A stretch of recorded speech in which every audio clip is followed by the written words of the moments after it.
So I just did an amazing interview with Kim Sorrell. I have done a lot of interviews, particularly of late, and I'd say like the last 6 months. This was really one of the best.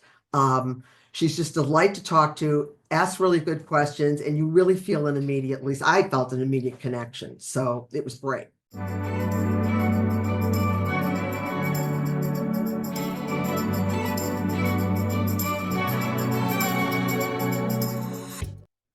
Welcome to the show. I am so glad you're here. You are going to be so glad you're here. I'm Kim Sorrell. I'm a speaker. I'm an author. I get to do a lot of really fun things in life, but my favorite by far is meeting people. And I get to meet some of the coolest people that walk the face of the earth. And today I get to be with the one and only Bonnie Garvin. I am a big fan of hers. You're going to be a big fan of her as soon as you get to know her. She is a writer. She has this incredible thing that she's doing with people now, helping them to learn how to tell their stories after all these years of pent up out of telling ourselves that we're no good at it and then learning, no, we can be writers. We can tell our stories. Anyway, she's done so many things. She's award winning. She teaches. She walks on water as far as I'm concerned. You're going to love her. Bonnie, welcome to the show. Thank you. I'm really happy to be here. Well, I'm really happy to have you. Yeah. Good, thanks. It's really true about everybody can write. I mean, just if you think about it logically, anyone who's going to turn into the show is literate, right?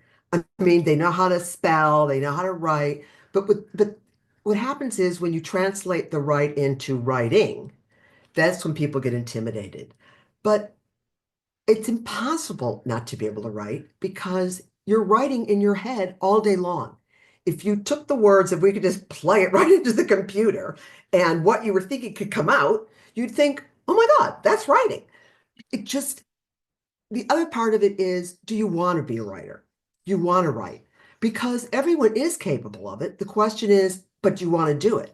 I mean, I'm in Los Angeles where every single person tells you they have a script idea, but it doesn't matter. The only thing that matters is the doing of it and that you're enjoying doing it. Because the other thing is, if you're not enjoying it, no one else is going to enjoy it either. I mean, you're really starting point of all entertainment, because everyone has different reactions to things. But as I say, if you don't really enjoy it, what chance is there for anyone else to enjoy it? Yeah, that's so true. That's so true. Okay, so Bonnie, I want to know where this passion started, where it all began. So I want to hear about 8-year-old Bonnie. 8-year-old Bonnie was actually, like I think most kids, really creative. But we didn't think of it when you're 8. You're not thinking, oh, I'm being creative. You're just being. And I was sort of what I sort of think of as like a quasi-juvenile delinquent in my teens. And I had no ambition. And I'd be well, I am the last person, like all my high school mates that I know, and they can't believe it because it was the furthest thing from my mind. But during my end of the year of college, I started once I graduated college, I started working in different things and working in PR and working in radio. And I really knew that I hadn't found my place yet. And I was in therapy at the time, and the therapist said to me, well, rather than trying to figure that out, why don't you just take classes and stuff, go back to school, not full time, just at night, take it, see what interests you. So I did that, and I had signed up what I thought was for a class in broadcasting because I'd already done that. I thought maybe I'll go back and explore doing radio broadcasting, it was a writing class for radio broadcasting. So when I walked into this class, as luck would have it, I'm sitting in a place where I was the last person to say what they were going to do. So I heard everyone else's thing, and every single person wanted to be a writer, or they'd written a play, or they'd had something produced. Thought, what am I doing in here? I'm in a fantasy writing a play. So I went up to the professor and I said, I'm not going to be here next week, but I didn't want to not just show up, and I wanted to tell you why. And I said, I've never done it. I never thought of doing it. I wouldn't know how to even begin. And she convinced me to stay in the class. And I thought, well, this is so ironic. I'm paying money to go to therapy so I can learn to do things, not have to be a people pleaser. And now I just please this person. So I stayed in the class, and I loved it. I mean, She didn't really, she teaches a lot like I do in that we don't like teach traditionally. It's really about getting what's already in you out as opposed to you thinking like, oh, I have to think of something. And, that what we would normally think of being writing. So every week, everybody wanted to hear mine. So I would feel really good about that. And then when it was over, I just felt, okay, this was really a fantastic experience. It didn't dawn on me really that it could be anything else until the professor said she wanted to meet with me after and thought I was really talented and I should submit to the most prestigious playwriting contest in the world, which of course I'd never heard of because I wasn't a writer. So I did it and then completely forgot about it because it seemed so ridiculous to me. And then I came in as a finalist. And then all of a sudden, like, opening that letter and getting it, I thought, oh, I'm going to be a writer. And no idea. At that point, I was living in Detroit. I was working at a theater doing their publicity, but I had no idea what it meant. I really thought that if you now say you're a writer, you are. And to some extent, I think that's really true. But that isn't the way, in a sense of earning a living, then that was a whole other thing. Right. Yeah, so interesting. Yeah, because there are people that talk about being a writer, or want to be a writer, say they want to be a writer, or even, you're talking about being this creative kid. Well, I think we're kind of born creative, right? Absolutely. But then, Absolutely. yeah, but then if you're like me, like I thought maybe singing could be my thing, or some creative outlet of some sort, right? Until I had this beauty pageant. We used to put on beauty pageants, me and my cousins, when we were, 8, 10 years old, for my I grandma. love that.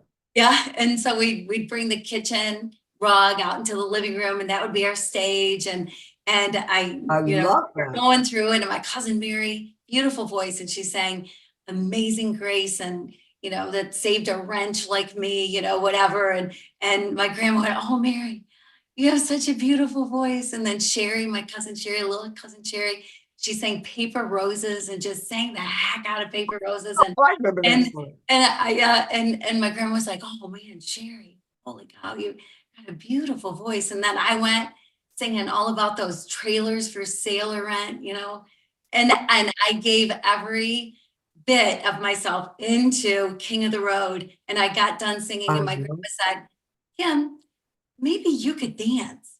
And I went, oh, well, okay. And I don't know, it's like we have those moments, right, where we think we're something Absolutely. and somebody just smashes our creativity, just puts us in our place, puts us down, Yeah, and then how does that work out for adults when they want to try to be creative, right? absolutely. But the thing is, when you're a kid, let's take it's something easy like drawing a picture, because every kid draws pictures. So you draw the picture, you go downstairs to show your mother, right? And you don't say to her, well, what do you think of the color palette? Right? You're not asking her what kind of questions, what do you think about the formatting? Should this be in the background of the you just do it. She puts it on the refrigerator. You never think about it again. You've done it, you move on to the next thing. But then when you go to school, because someone's teaching you, they're putting red marks and criticizing you, and you just become really, really self-conscious about it. And then you have to make a living. And if you say to your parents, well, I'm gonna be a musician, they're gonna think you're insane. What do you mean you're gonna be a musician? No, and then it feeds right into it, and then people don't do it. I mean, I think you have to have an unbelievable amount of self-confidence, or you need parents that are really supportive and are going to, put the money in or whatever it needs to be done to to do it. And there's an interesting, I'm sitting here trying to think of the name of her, Florence somebody, and I believe she was British. And I don't know if you know this story, but she's famous for having the worst voice ever. But she loved singing. Florence something, Florence something Jenkins. And she had a career as a singer. And even though everyone knew that she was horrible, they didn't come to make fun of her. They came to see someone who was so impassioned that it sort of overrode the fact that she wasn't a good singer.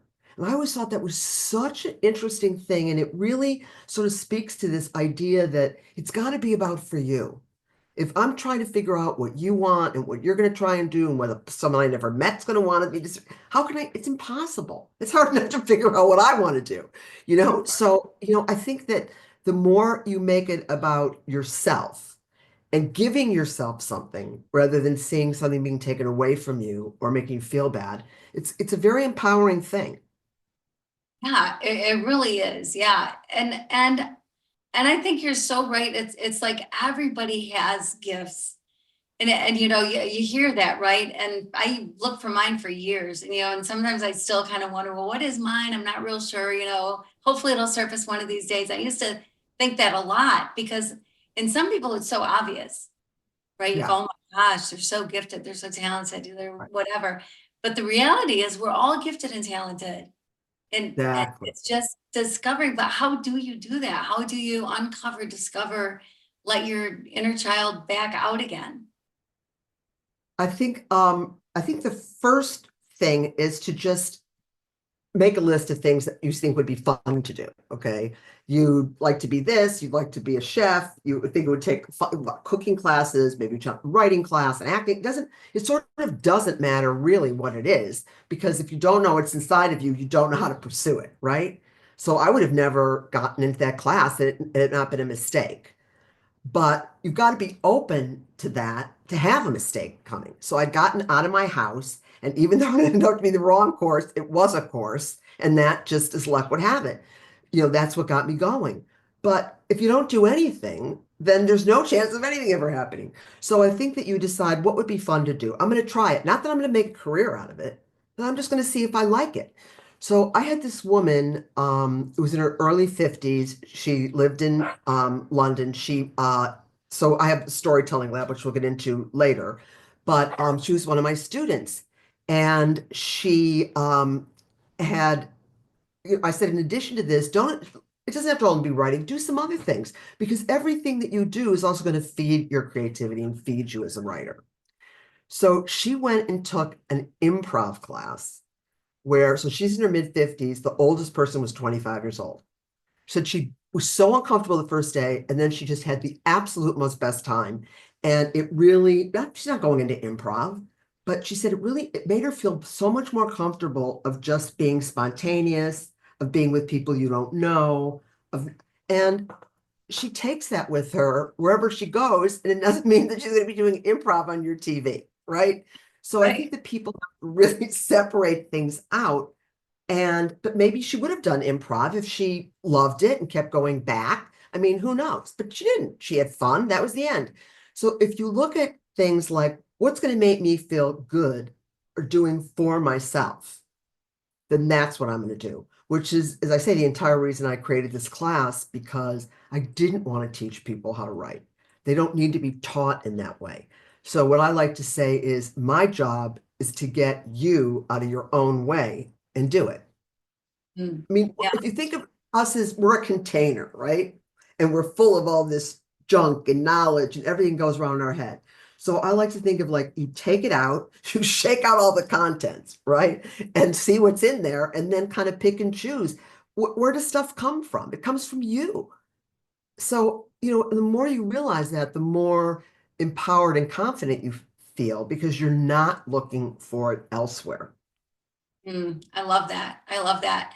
And there's something wonderful about realizing that there's still stuff about yourself to discover, right? Absolutely. Yeah, Oh, there's yeah, absolutely. And we yeah. live in a society that's so ageist that it really makes you feel like, once you hit whatever number it is in your head, or your mother told you, or the magazines told you, or whatever, you think, well, that's it. And I mean, what a horrible thing to think about, that your life is only, limited to a certain amount in terms of when you can feel good about it, and then the rest is just over.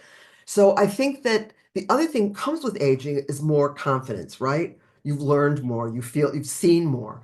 So it's actually the opposite of what people think. You actually have more to contribute, not less. You don't have more to contribute in terms of what society says, because that's only about how much money you're going to spend. But if you don't think about it in that context, you're a much richer person. Yeah, so true. I mean, all your life experiences, everything that's led to today, right? I mean, just a wealth of information, lots of things to draw from. So you take this class by mistake, you realize that you are a writer, open the envelope and you are a writer. Right. What happened from there for you? Well, then, and this is the good part, is that knowing nothing is always better than knowing anything. Because I really honestly believed, and this was long before the internet and all that, where you had access to things, that I just thought, well, I am one now, I'll start making a living. I don't know how exactly. I have to try and find an agent first. I knew that. And then I literally made a list of everybody I know. And I called everybody and said, do you know somebody in the movie business? Do you know someone in the movie business? Because I knew I was never going to write plays. Even if I wanted to, no one's making a living as a playwright. And I thought, well, I would like to make a living at this so I can do it. Who do you know? And then I just started calling strangers and saying I was here. I had the script. It was blah, blah, blah, blah. And then one person said to me, well, how long do you kind of imagine all this taking, before you're signed and get a movie deal and all that? I went, I don't know, like 6 months. He said to me later, he said, what I didn't want to say to you then, he said, because I knew you'd be crushed, was think more like 10 years. And it was 10 years. Mm. Now Wow. that all the time I was having things optioned and going back. At that point, I was living in New York before I lived in Hollywood, and I was going back and forth all the time. And people said, well, you have to live in Hollywood. And I say, but why? That makes no sense. If I'm running in New York, what difference does it make? But you know what? It made a difference because Yeah. part of it is very much a business of relationships. And if, people don't see you, they forget about you. Right. Oh, yeah. That's so interesting that you'd say that. Because it's like in life and everything, it's really about relationships. Because there's It really really good writers, right? So how do you stand totally, apart from all these really good writers? And part of it is who do you know? Who do you it know really, really is. and who are you, right? And who you are. Right, Because if right. you're someone Absolutely. that people want to know, want to work with, want No, to be in your life, absolutely. Yeah, yeah. that's definitely part of it. I mean, it becomes, I used to think of it, and I always tell this to my students, is your job now is to find a job. So you need to approach that in the same way you would if you were going in for an interview or you were already working at a company. You have to take it that seriously and say, okay, I'm going to figure out how to get this job by making it my job, in the way I approached it, because I made a list of people. I started calling people. I was like, really, I wish I could have words about it now, but I was so organized and focused, and it really made a difference. It really does, because it isn't something like math. Here's the problem, you've got to solve it. It's not like that. There is no rule book. There's no right or wrong answers. So it's all on you.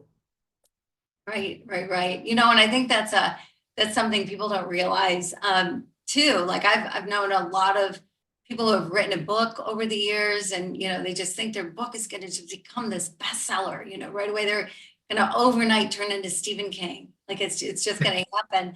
And quite often people are writing a story. They're writing a book because they've had something happen in their life, or they want to Right, write their story. Well, that's interesting to them and about 5 family members. And then right, other than that, exactly. it might not be interesting to everybody else. And so you were talking about, not worrying about what people want. I think that's so true. Write your story. Just realize that you're not doing it to make money. You're not doing it thinking you're going to sell a To million please books. people. Right, Right, right, to please people. Exactly, to please people.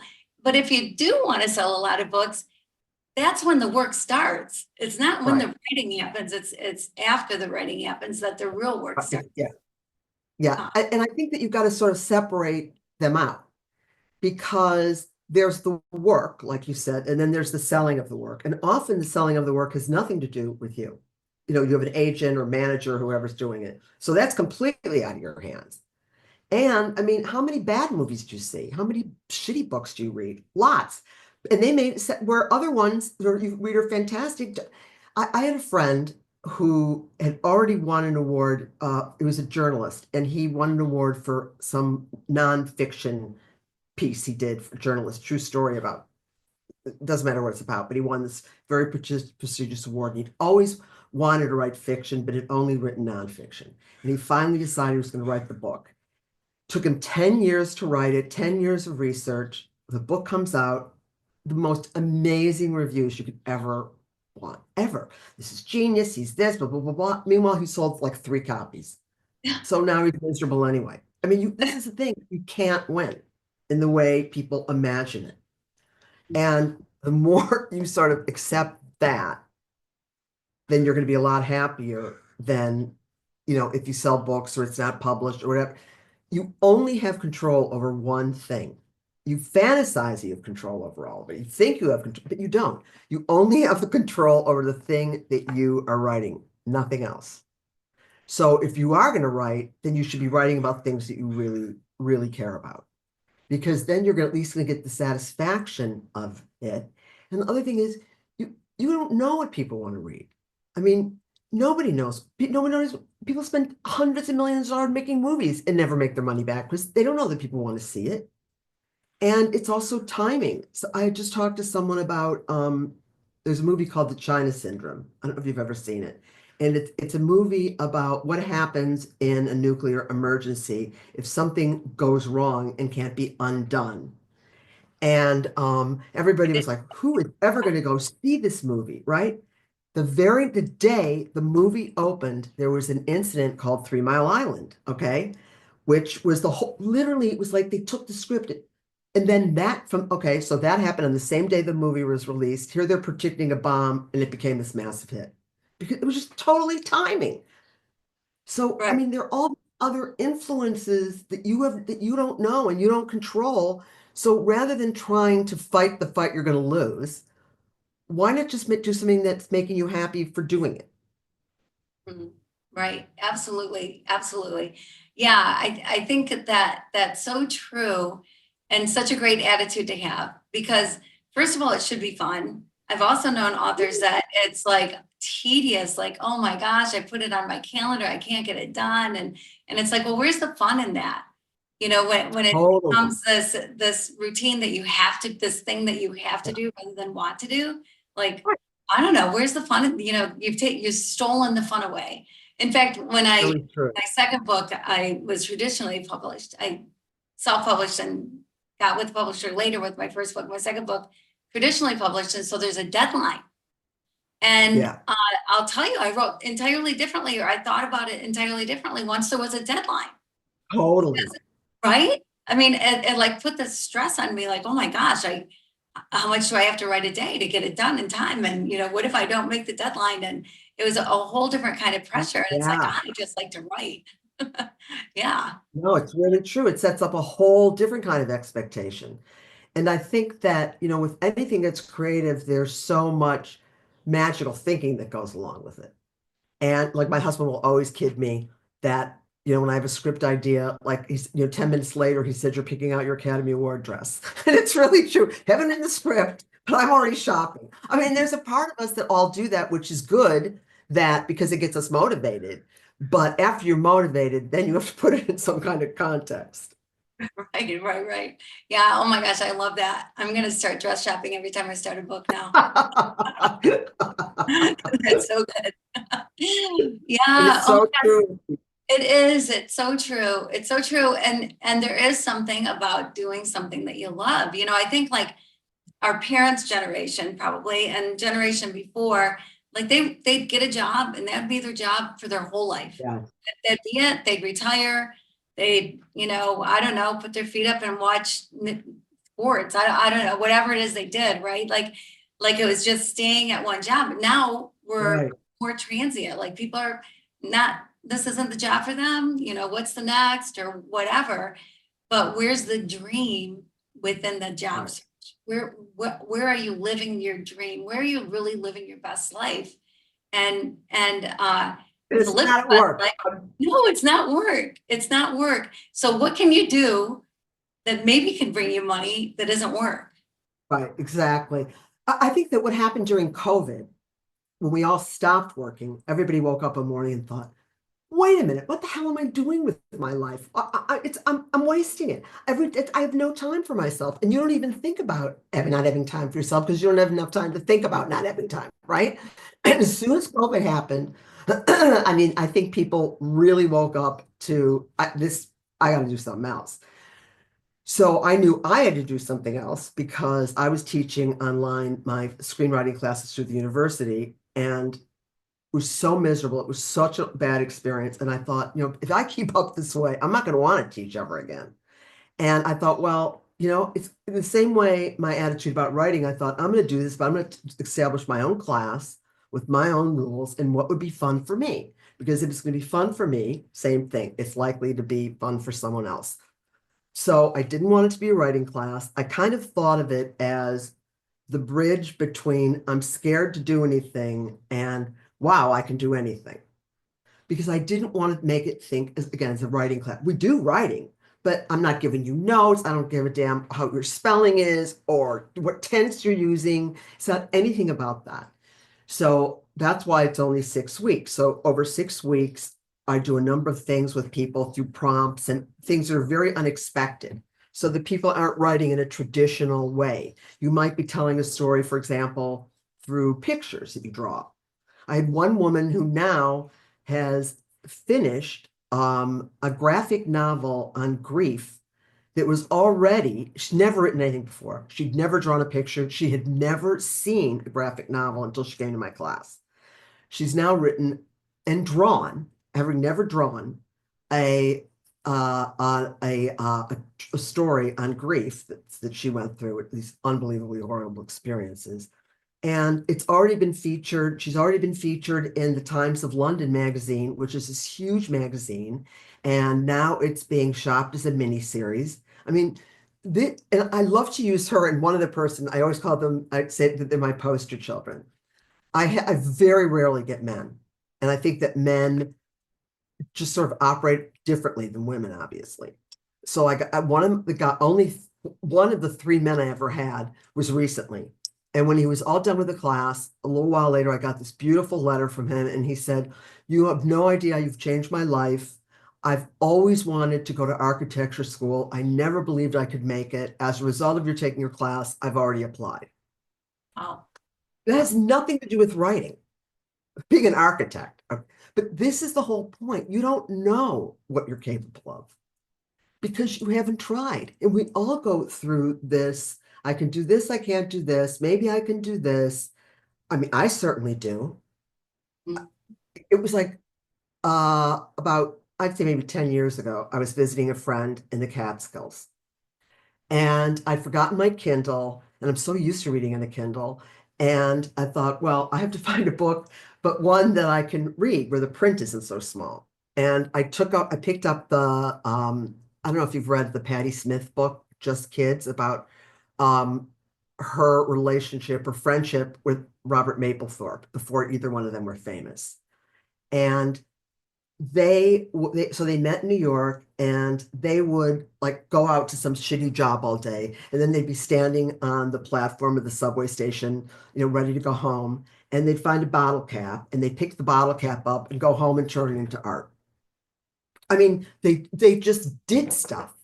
And then the next day it was something else. So then they go on, to be these literally legendary figures. And when I read the book, I really highly recommend it to people. It made me feel like the way I'm feeling now, in talking in the free. It, it so inspired me that I decided I wanted to do something else as well. I wanted to step in and try things in the same way I'm telling other people to do it.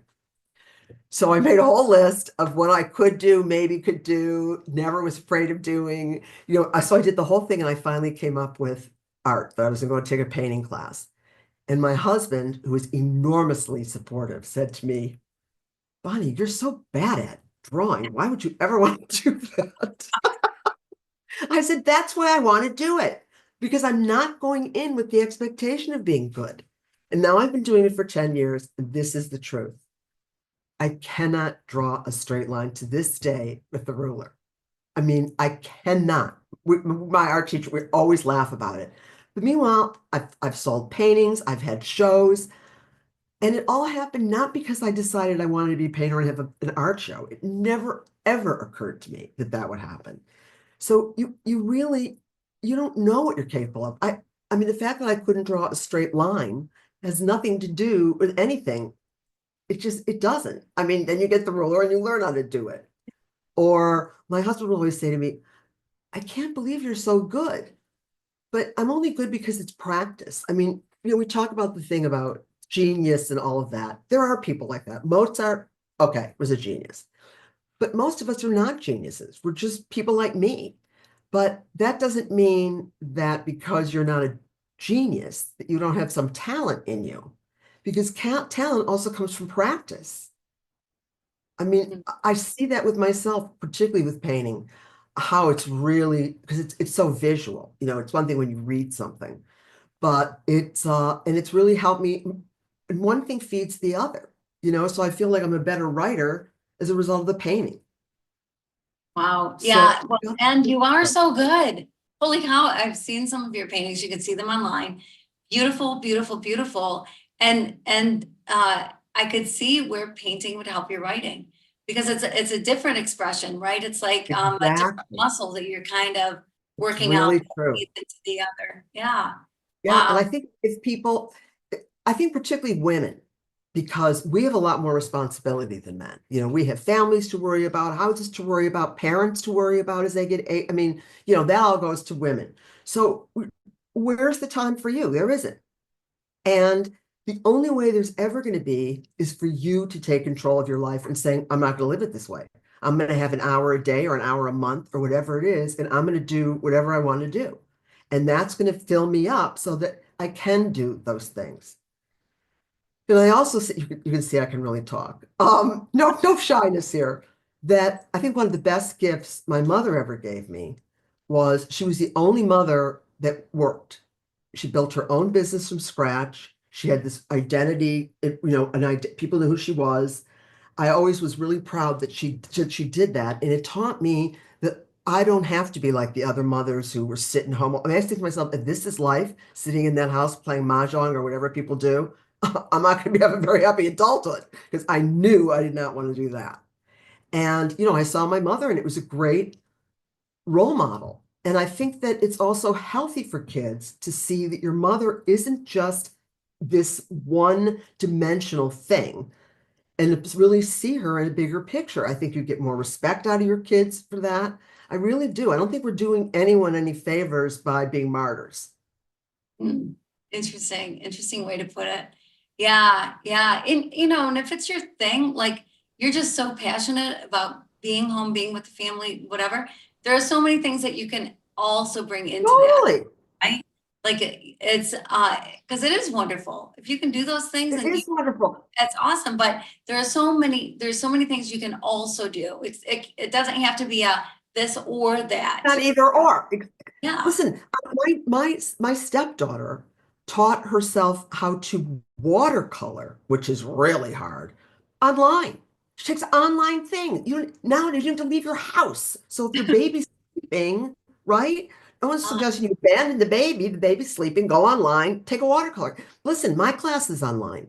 One of the things that's great about online, at least in my case, is that I get to reach people from all over the world. So if you come into one of my classes, there's only 6 people, so you really get a lot of attention.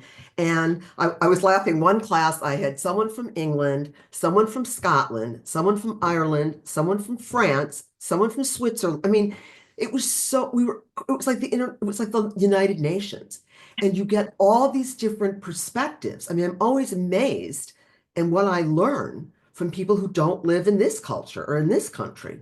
So it really also broadens your horizon because I can give everybody the same prompt. And if you come back with something, they'll have no idea that it was the same prompt. Yeah. Because, Isn't that interesting? Yeah. and the Well, reason is because you're not going to reinvent the wheel. You're never going to think of the story that no one in the history of humankind has thought of. But it's not about finding that. It's about finding your own way of interacting with that. Because that's all that any one of us have is our own personal experience. What makes if we're all going to write something about our biographies or whatever, our autobiographies, they're not going to sound the same. It's going to have your voice. And you're not going to bring anything new that nobody's ever thought of in the entire world, but it's the way you bring it. And how suddenly, you've read things a million times and all of a sudden that connects to you. You understand what the person's talking about. I mean, our our value comes in being unique and not having to be like someone else.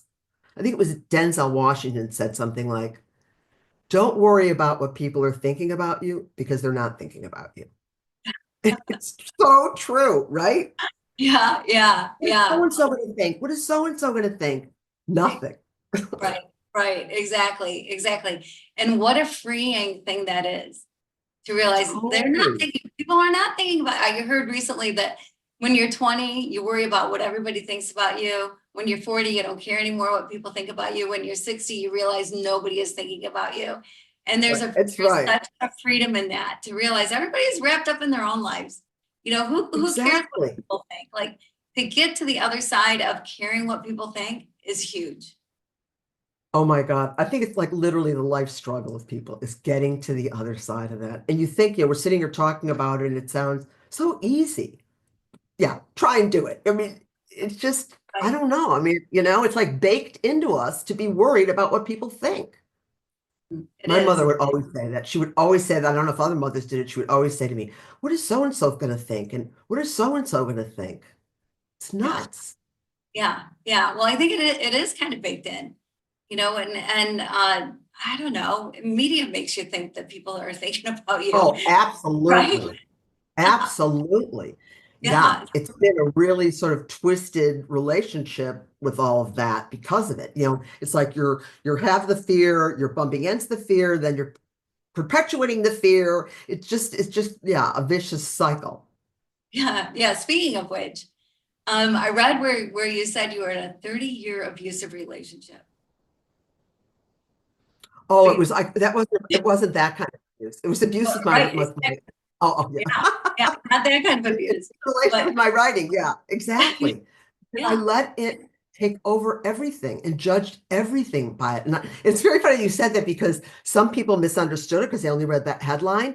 And someone I know called me, she never read the whole thing. She goes, Bonnie, I can't believe you and Jim. What are you talking about? I just saw, I said, read it. It has nothing to do with being domestic abuse. Yeah. So, but it was abusive because I was doing it to myself. So I was making myself unhappy. I was never good enough. I was, all of those kind of things. It was nuts. And I thought you've chosen something to do, and now you're chosen the thing you love, but you're making yourself feel bad about it. Yeah. Well, and So you've had it's great success, it right? doesn't So, doesn't matter. I could right. have more. That's all that happens is I was talking about this recently. Someone was saying to me, "Oh, you've been so successful, blah, blah, blah." I'm sitting there thinking, no, I haven't, because it's just really hard not to compare yourself or what you imagined would happen. As soon as I got one thing that I wanted to happen, then I was done. Then I wanted something else so it's just this sort of built constantly expecting some of yourself rather than kind of living with yourself. Yeah, yeah. So what do you think was a turning point for you? Was it COVID or was it something else that you can pinpoint that you can go, you know what? That's not what I want anymore. That's not how I want to look at writing anymore. That's not how I want to do writing anymore. That's not what I want anymore. When did that I happen? did think a lot of it was with COVID because once you're pulled out of that world, once I'm not running around pitching stories, once I'm not doing all those things for someone that's waiting for something, it really sort of changed my approach and realizing that this, did I really want to go on this way either? And how could I sort of fall in love with it again. So that's why I started a sub, I've done some other things in the interim, so that I can hopefully, now connect those pieces in a way that I'd like them to, rather than just making it all about, money, a certain kind of success that you expect, and if you don't achieve it. And it's really, as a friend of mine used to say, it's hard being a person. And it really is. It's hard being a person in this society and living up to your expectation, everybody else's expectation. It's very hard.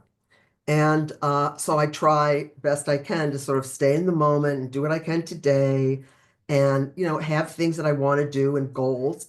I think it's really important also to learn the discipline of doing it because I'm a very undisciplined person. I mean, like, really, if you see me pack for a trip, oh my God. I mean, Really. It would be like the You're example. not the packer and the packing cube, the neat packing cubes that you take out, and no, that's not you. No, no, no. And I buy the packing cubes and then I'm literally not using them, and then they're just more stuff in my suitcase. So but so you've got to find also people will like, what's the best time to write? What's the best way to write? There isn't. What's the best time for you? I don't know what the best time for you is. There's a very famous writer who's no longer alive called Dalton Trumbo. And he used to write in the bathtub, and he was the only place he could write. And if you wanted to see him, you had to go into the bathroom and sit in the toilet seat and talk to him there. And it doesn't matter. It's not about where you write. You need to find out where that spot is for you. What is the time of day? Like, I really find that I'm most productive when it's really, really early in the morning, or when it's real in the middle of the night, when there's no distractions and you kind of get lost. But again, you don't know what you don't know. I only knew that because I could see the difference what happens then as opposed to what happens in the day. So if you give yourself also the permission to find your way, you don't know what you don't know. So it's all trial and error at this point. But if you don't try, it'll never happen. Right. I love that you say trial and error, because error is good. That's Error good. is one step closer to success, one step closer to figuring it out, Absolutely. right? Yeah. Absolutely. And not only that, something you like right now, maybe you don't like 5 years from now Yeah. because Yeah. you're changing, right? So you've got to allow that. That's part of also the fun of it. Yeah. Otherwise, we'd all have to be stuck doing, the same thing your whole life. I mean, why? Right. And I do think another thing about COVID, I think people are much more, open to, I don't necessarily have to do this my whole life. And I'm Mhm. going to find more what I like and all that. And I know a lot of people, I'm sure you do too, who've changed things up since then. Yeah, absolutely. Yeah, for sure. Yeah, it was, But you're and I creating think things. I was just gonna say, I think you got to look for a silver lining in things as well. And COVID Absolutely. was tough in so many ways. COVID was tough, but absolutely, there was also some really great things that came out of COVID. And if we can Yeah. dwell on those and get over the tough, of course it was. Let's not repeat it. Let's never have it happen again. It's too bad it happened, but Right. man, and in other ways, uh, there's good stuff, like, like There what was some good happened stuff. with you. I mean, yeah. Yeah. Yeah, absolutely. And I mean, I got lucky and nobody died that I knew, and but it was a really scary time but it was also, as you say, it was really a good time because I think a lot of people really kind of reconnected with themselves. You had time for the first time to not worry about the traffic. Well, I get to work. Well, right? Right. And it makes you think twice because we never have time to think at all. Yeah. Yeah. Yeah. Well, and here we are in the age of AI, right? Talk about fear. There was fear, lots of fear with COVID.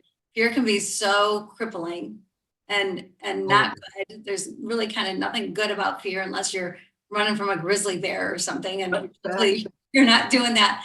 But otherwise, fear is something you should probably try to avoid at all costs. But now there's this fear around AI. Is AI going to take over my job? Is AI going to take over what I do? Totally. Yeah, but if you connect with who you are and you bring out those inner gifts that you've been hiding for so long, like writing, like going to you and taking your class and figuring out, oh gosh, because the writing does lead to something else and leads to something else. It opens Absolutely. you up. It just opens things up for That's you. exactly right. And nothing can replace that. AI can write. You can give it some prompts, it can write, Absolutely. but it can't write like you want to read, and it can't write from your soul, right? Exactly. And that's a really good point. And the other thing about that, and the other thing about my class is you're not allowed to think. I'm like it's all about anti-thinking. It's all about the doing. So that's why we spend 6 weeks doing. And it's so much fun that I have groups of people that literally have reunions with each other.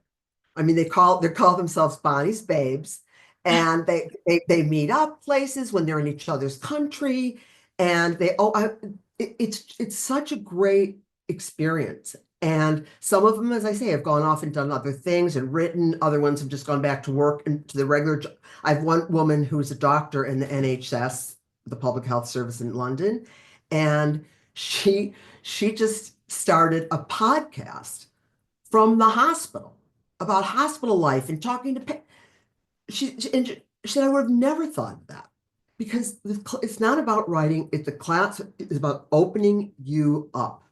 And it's a really hard thing. And I to explain that to people, because as soon as the word writing is in it, everybody thinks it's a writing class. So it's been very hard to kind of explain what it is. And I finally came up with this term of it's creative reinvention. You're taking what you once had and now reinventing yourself in it as an adult in this life. And we Yeah. want to do that. We want to keep reinventing ourselves. I mean, it's fun to do that. If you can be 5 fun things, why do you want to just be one fun thing? Right.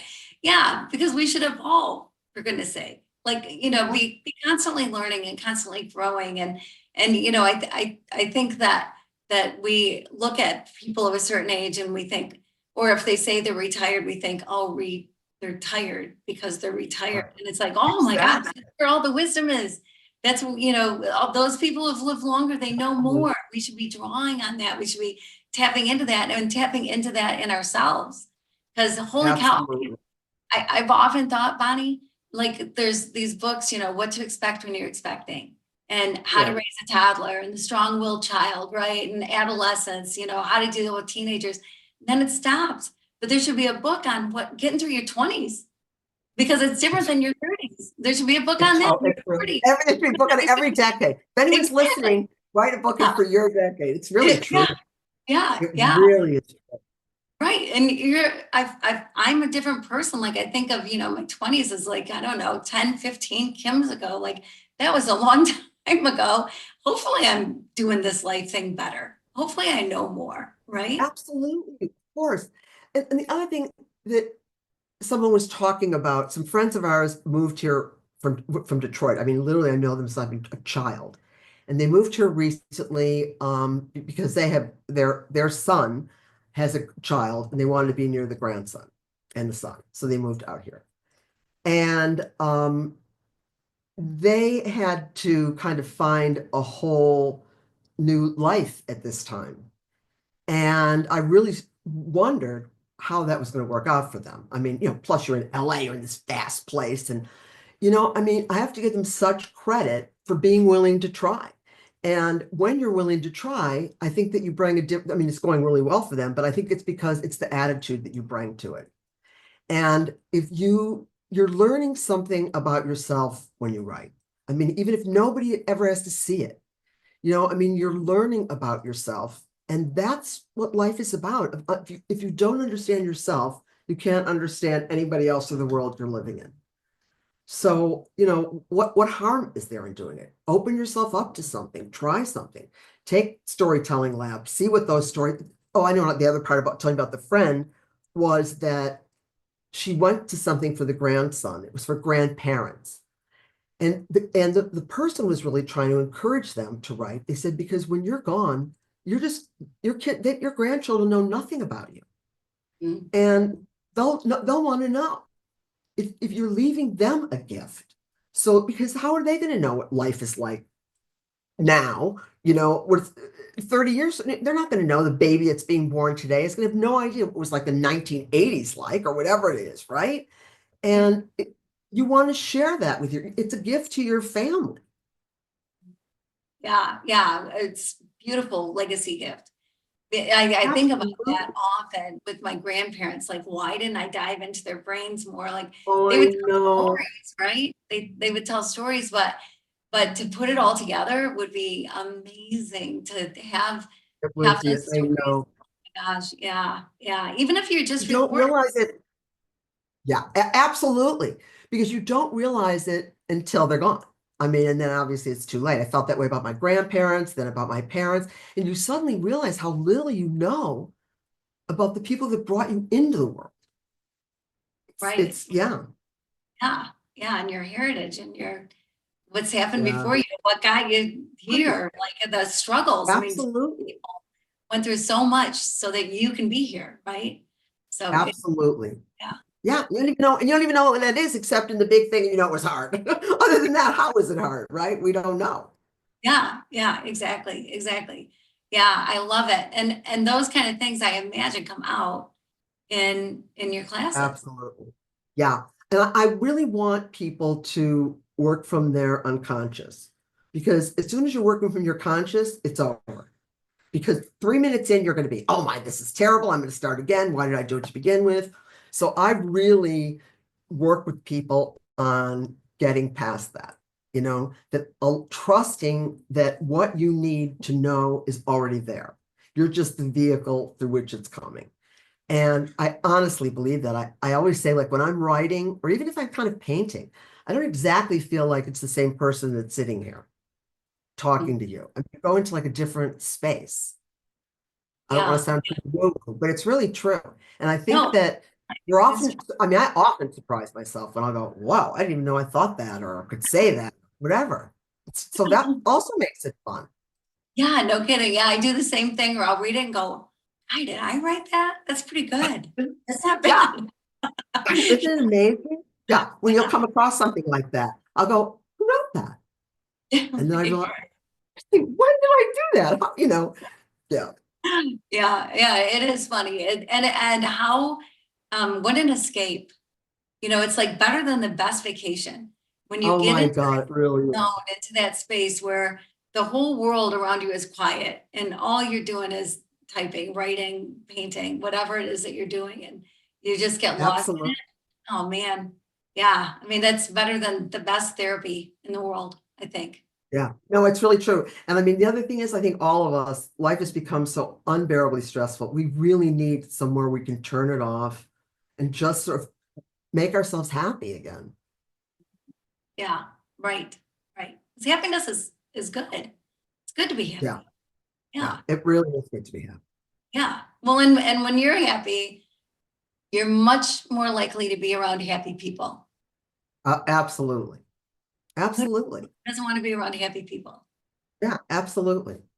Yeah. And the Yeah. idea that I always think to myself that in my worst fantasy, if I was somehow deserted on a desert island and had nothing with me, I'll always think, well, I could tell myself a story. I could just sit here making up stories. At least I could entertain myself. I mean, really, if you think about it, I mean, there's this whole container, as I say, of entertainment in our heads that we just can, once we access, we can entertain ourselves endlessly. Yeah. Oh my gosh, it's so true. It's so true. There are times that I think I would like to be alone on an island somewhere and I just know. I write, know. right? Yeah. Yeah, that would be amazing. Yeah. Yeah. I have these fantasy places of writing. So one of them is just on an island completely alone, like everybody leave me alone and let me just write for, weeks. I don't know. And another one is like on a cliff in Maine, looking over the ocean. Like, wouldn't that be a cool place to write? I think that'd Oh, be such a it cool really thing. would. Yeah, yeah, yeah. Because there is something Like about it. setting the atmosphere too. Yeah. Oh, absolutely. There is something about the atmosphere too. Yeah, yeah, It's very hard when, life's really frenetic and particularly having kids and young kids. And, that's why I say it's hard to get going. And it's hard to believe it won't always be hard. You know what I mean? You think it's so hard. Why am I going to do that? But you just have to sort of trust it a little bit and trust in it in the process. And then if you're not happy after trying for 6 weeks or whatever, you give yourself, fine, stop. You right. nothing You're never on your deathbed, you're not going to say, I'm really sorry I took the writing class. It's just not going to happen, right? Nowhere are you ever, it's not going to make you feel worse. So what's the point? I mean, it's just nuts. Yeah, The you'd only things be we sorry put about things ourselves that you exactly sorry about things you didn't do, not sorry about things you did unless they were bad. exactly, Yes, I don't exactly. know, but yeah, right, right. It's so true. And you are the perfect person to do this because you've really tapped into something that is different, unique, than anybody else I know of is doing. Like you have this, Yeah, I think that's true. yeah, your methodology is different.